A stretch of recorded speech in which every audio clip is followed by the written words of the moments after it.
What's up, everyone? Welcome back to our reading in Ecclesiastes. Today we're in chapter 11. So let's get started. It starts out like this. Send your bread on the surface of the water, for after many days you may find it.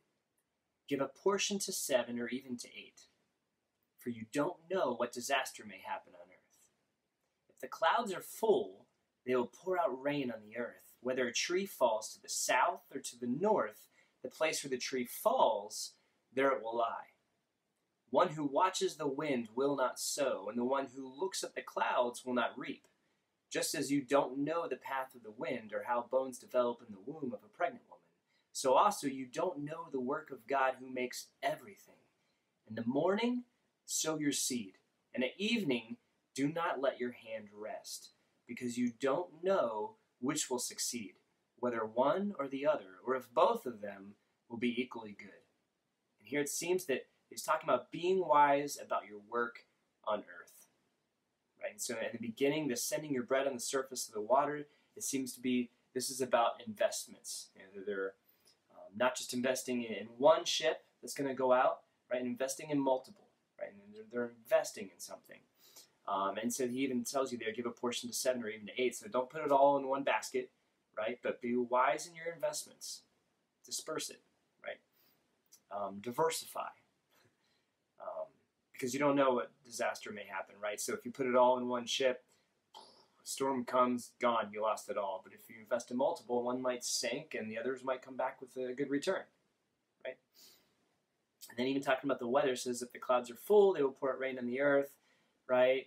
The falling of the tree, all these things. He's like, these things are going to happen, but the one who watches the wind won't sow. So he's saying, don't try to figure out all that's going to happen. Stop worrying too much about all of this stuff and trying to, well, I think this is going to happen, so I'll do this or this. You could get caught up in just all this planning and never get anything done.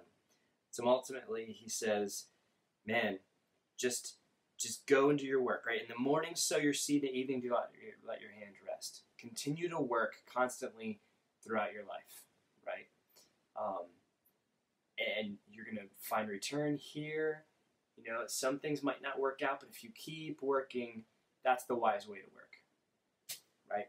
And then, in 7 through 10, he tells us to enjoy the present. Here it says, light is sweet, and it is pleasing for the eyes to see the sun. And again, remember, light is this image often used in Scripture of God and His Word and His guidance. Right? Indeed, if someone lives many years, let him rejoice in them all, and let him remember the days of darkness, since they may be many. All that comes is futile. Rejoice, young person, while you are young, and let your heart be glad in the days of your youth, and walk in the ways of your heart. And just to stop there real quick, which heart is he telling you, right? So walk in the ways of your heart. What if your heart's evil? What if your heart's foolish, right? Remember back to 10:2, where it said a wise person's heart goes to the right, but a fool's heart goes to the left. So walk in the ways of your heart if your heart is already inclined towards God, right? So we've addressed that already, that a wise person's heart goes in the right direction, a fool's heart goes off. So you can trust your heart if you have a relationship with God. If you truly know God and you have the Spirit of God in you, you can actually trust your heart and act on your heart, checking it with Scripture. Right? So walk in the ways of your heart and in the desire of your eyes, but know that for all of these things, God will bring you judgment. Right? So that's your reminder right there. Walk in the ways of your heart and in that which you see and desire to do in submission to God. Right?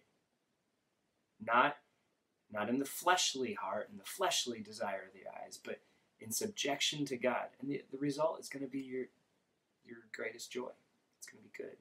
Remove sorrow from your heart and put away pain from your flesh, because youth and the prime of life are fleeting. Life's too short to be depressed all the time. Right? Enjoy this life that you've been given, because it's a gift and it's brief. It's fragile. Enjoy it as the gift it is from God. So that's our takeaway today, right? Be wise in your work and enjoy the present. In all things, follow God and obey God. And enjoy that which He's been giving you. So that's it for chapter 11. Again, I'd love it if you'd subscribe. If you have any questions or comments, let's have some discussion about this. And join me again for chapter 12. Have a good day.